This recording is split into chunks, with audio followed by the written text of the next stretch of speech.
C'est à Lodève, dans le département de l'Hérault, que j'ai rencontré José et Caroline, qui se sont lancés dans la culture des pleurotes il y a peu de temps, et ils ont ici la gentillesse de nous décoder la culture de ce champignon au goût délicat.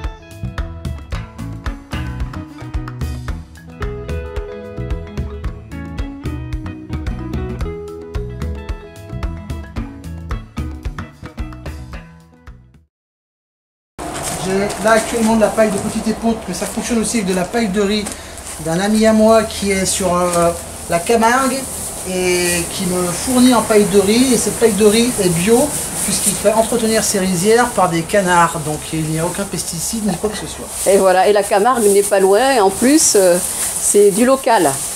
On essaie de travailler qu'en local. Donc cette paille elle est beaucoup trop longue, les brins sont beaucoup trop longs. Donc pour obtenir un résultat optimum, je suis obligé de le passer au rotophile. Donc je le passe au rotophile, je les mets dans des couettes, dans des housses de couettes, et ensuite ces housses de couettes, je les pasteurise dans l'atelier d'à côté où on va les voir. Donc des couettes, des contenants en tissu que tu as remplis avec la paille. Voilà, donc une fois que j'ai rotophilé ma paille, c'est-à-dire que je l'ai hachée, que je l'ai mis en petits bouts de 5-6 cm, et que je l'ai mis dans des housses de couettes, je la mets dans l'eau qui est à plus de 70 degrés pendant un certain temps pour pasteuriser la paille. Histoire qu'il n'y ait pas trop de microbes, mais qu'il reste quand même quelque chose de nutritif pour le mycélium.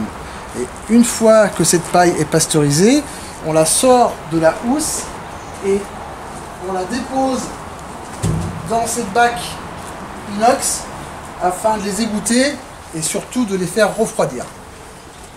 Oui, parce qu'il est important de les avoir à température ambiante. Hein, exactement, sinon on risque d'abîmer, voire de tuer le mycélium si la température est trop chaude.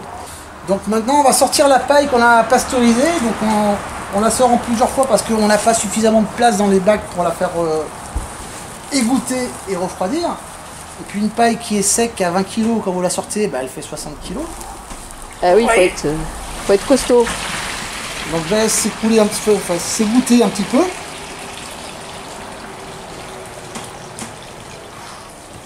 Et puis quand elle est égouttée, je la sors. On enlève la ficelle. Donc, bien entendu, toujours les mains propres. On se les passe à l'alcool 20 fois, 50 fois dans la journée parce que il ne faut pas que l'on ressalisse un travail. Si on vient de pasteuriser la paille par exemple, si on remet des microbes dessus, c'est comme si on n'avait rien fait. Donc il faut toujours travailler très proprement.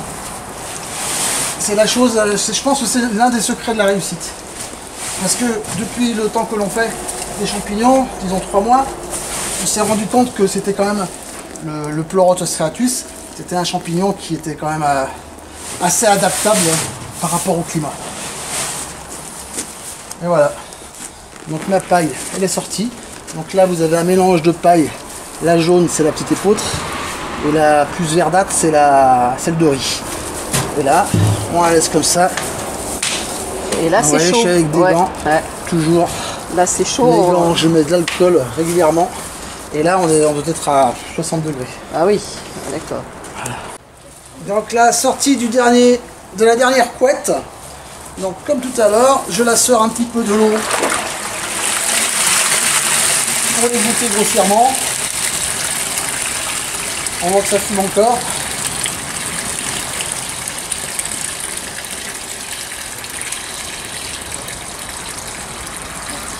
Et après, hop, on la met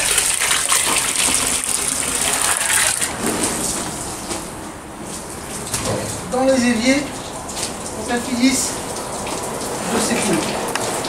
Tout simplement.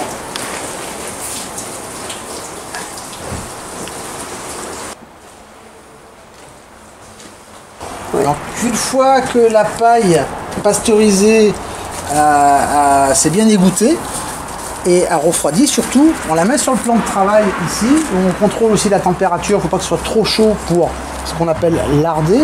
Larder, c'est-à-dire qu'on va prendre un seau qui, bien entendu, est nettoyé et passé à l'alcool plusieurs fois.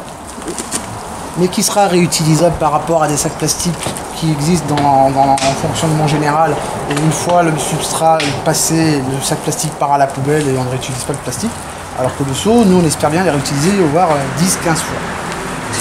Et donc là, on va attaquer la phase du lardage. Le lardage, on monte nos seaux en lasagne, c'est-à-dire que l'on met un peu de paille au fond, avec un petit peu de blé, histoire de nourrir le mycélium.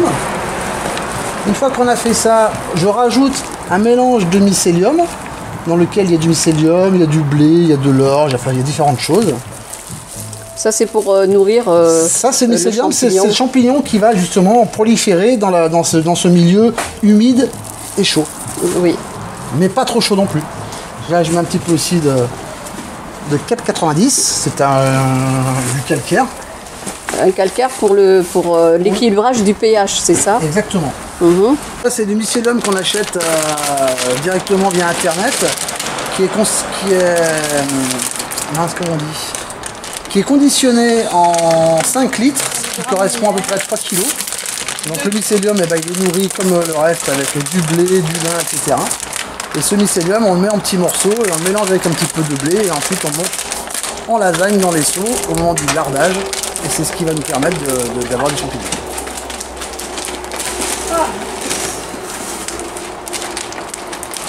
Pour réussir la pousse, il faut un mélange de graines, d'orge, de blé, de lin, etc. Il faut également un mélange de mycélium plus la graine et ajouter le calcaire en poudre, le calcaire 4,90 pour équilibrer le pH. Et ensuite, je remonte une lasagne. Donc c'est presque de la restauration en fait. Ouais, c'est vrai. Donc une fois que vous avez bien la température, donc j'ai fait d'abord une première lasagne, comme vous avez pu le voir, de mycélium. Et tu tasses bien, hein, c'est ce il que faut que ce soit tassé au maximum, il faut qu'il y ait un minimum d'air possible. Oui. Et nos seaux sont préalablement troués. Ah oui, pour l'aération par Pour l'aération et pour que le primordial, pour le champignon puisse sortir. On ne peut pas envisager de faire un trou après, parce que si on fait un trou après, on va mettre du plastique. Et le plastique, c'est pas consommable. Parce que là, les champignons, une fois qu'ils sont sortis, vous les enlevez comme ça et vous pouvez les cuisiner directement. Il n'y a pas besoin de les laver ni quoi que ce soit. D'accord. Donc, et ils vont trouver eux-mêmes le trou. Ah, ils vont se débrouiller. Ils sont malins. Ils sont malins. Ok. Donc j'ai fait une première lasagne. Là, j'en fais une deuxième. Donc pareil, où je remets mon mycélium, nourri de blé, je sais pas trop ce qu'il y a. Il y a du lin aussi. Ça c'est un mélange que tu achètes à un fournisseur. Voilà, on achète par 5 litres, ce qui correspond à peu près 3 kg. Ouais. Et on peut le garder suffisamment longtemps au frais, à 2-3 degrés. Ouais. Et après, quand on le larde, c'est-à-dire quand on fait le mélange, il faut qu'il soit quand même à peu près à température ambiante, sinon ça lui fait un choc thermique. Donc c'est toujours des petites choses à penser, mais c'est mieux que tout soit à peu près à la même température, plutôt qu'il y ait des extrémités, des températures extrêmes les uns des autres. Voilà, un peu de blé. Et là, une fois que mon seau est rempli, on passe le seau dans l'incubateur et il va rester pendant minimum 3 semaines. Pour l'instant, c'est plutôt 25 jours. À une température assez haute, à 20 à 25 degrés, et dans le noir. Et au bout de 3 semaines, 1 mois, voilà les premiers primordiats qui vont sortir. Donc un primordia, c'est comme un pet de loup qui va sortir, un petit truc blanc. Et ça, c'est le début de champignon. Et quand il est sorti comme ça, à ce moment-là, donc au bout de 25 jours, il faut le choquer thermiquement et lui mettre de la lumière. C'est-à-dire qu'on l'enlève d'un environnement de 20-25 degrés, on va le passer dans un environnement à 15 degrés, avec une humidité 90-95%. Ah oui. Et lui mettre de la lumière 8 heures par jour. D'accord. Et lui taper sur la tête. Ah ouais, tiens, ils aiment bien ça. Ils aiment ça. Si on leur tape dessus, ça leur rappelle les animaux qui piétinent autour des arbres, des trucs dans le genre, et ça les réveille. Ah, c'est... Ah, oui. Part. Enfin, on ne sait pas trop exactement ce que ça fait. Nous, on le fait. Est-ce que c'est vraiment utile? Je ne sais pas. Mais en tous les cas, ça fonctionne. Ça doit, comme tu dis, ça doit réveiller des choses, en fait. Ah oui, parce que le champignon, on ne sait pas ce que c'est. C'est pas un animal, c'est pas un végétal. Donc... c'est un être vivant spécial. C'est un être vivant, oui, qui peut-être aime bien la musique. Donc pour l'instant, on n'a pas encore essayé, mais peut-être que par la suite, on leur mettra un peu de musique. Ah oui, d'accord. Ça peut peut-être bien fonctionner, les aider à pousser. C'est joli. Donc voilà, mon seau, il est rempli. On le tasse un maximum. Donc il est bien égoutté. Il reste à bonne température. Si on teste en température, par curiosité, on voit qu'on est en dessous de 35. Donc c'est très bien. Et lui, hop, on le ferme. On le pèse pour savoir à peu près la rentabilité, puisque normalement un seau qui fait d'une contenance de 8 litres en poids, il fait à peu près 4 kg, 4 kg 5. Et normalement en rentabilité, on va avoir une rentabilité d'à peu près 20%. C'est-à-dire sur un seau de 4 kg 5 de substrat, on devrait ramasser à peu près 900 g de champignons. C'est la théorie. C'est la théorie, oui. D'accord. Et donc là, on a une table inox, une plonge inox. On se travaille comme des laborantins en fait, hein, que tu vas dans un labo, mais labo de bouffe, hein, je parle. Numéro 5. Et là, il va rester hermétiquement fermé tout le temps de sa production. Voilà, tant qu'il n'a pas sorti ses primordiaux par les petits trous. Donc là, je dis quoi, 4 kilos.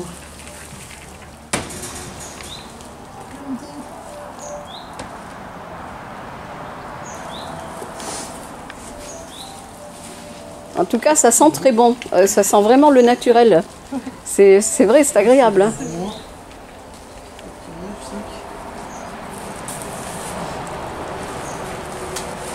Et voilà, et lui, direction l'étui.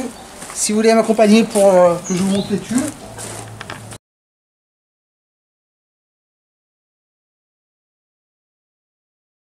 Donc, José, tu amènes ça à l'étuve. Donc là, voilà, je vais vous faire visiter notre étuve. Oui. Que l'on a divisé en deux parties. Donc je vous laisse rentrer.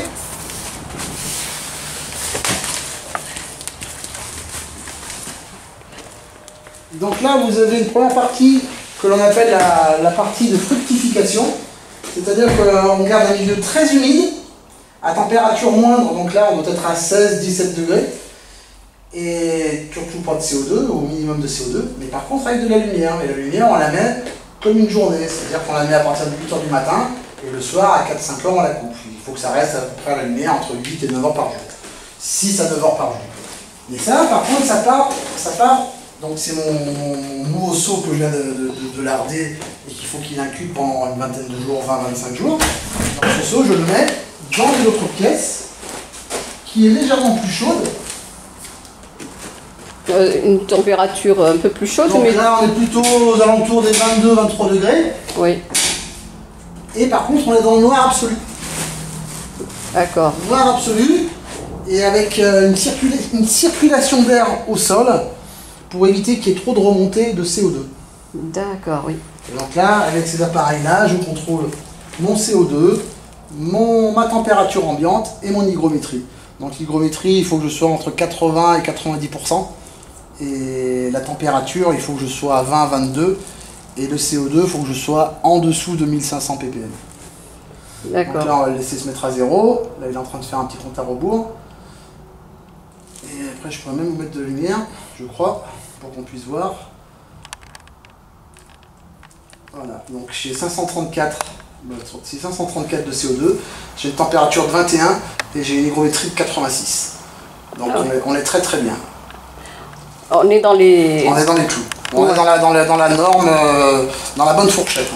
Donc là, au bout de 25 jours environ, quand les primordiaux seront sortis, il va falloir qu'on choque thermiquement et niveau lumière les champignons. Donc on les passe dans cette pièce qui sera à 5-6 degrés en dessous de la pièce d'incubation, qui aura de la lumière et toujours à surveiller le CO2. Donc pareil, toujours un CO2 en dessous de 1005. Et là, on les laisse pousser et ils vont nous donner 3 fois des champignons. Donc là, on a une première volée qui va être ramassée sur ces seaux. Ces seaux-là, ils ont donné leur première volée. On va les remettre en incubation pendant 20 jours et on les ressort, et une deuxième fois et une troisième fois. Voilà. Et c'est quelle sorte de pleurote là que tu... C'est l'Ostreatus. La quoi? L'Ostreatus. Ah, l'Ostreatus, oui. L'Ostreatus qui ressemble un petit peu à de l'huître. Oui. On voit bien ces grands chapeaux là. Ça ressemble un peu à une huître, quoi. Et c'est le seul champignon, enfin c'est pas le seul champignon, mais c'est le champignon comme le champignon de Paris, c'est-à-dire qu'on peut en manger tous les jours, cuit ou cru, on ne sera jamais malade.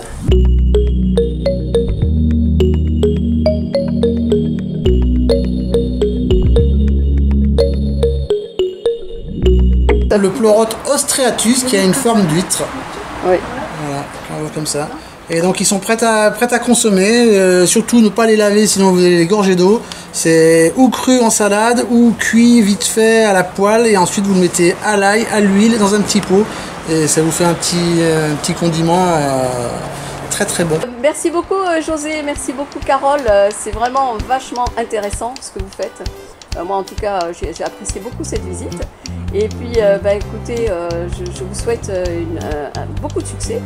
Et que les gens qui ont envie de goûter vos produits, ils auront votre numéro de téléphone sur la vidéo.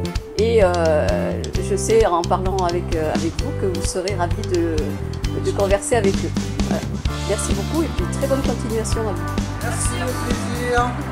Au plaisir.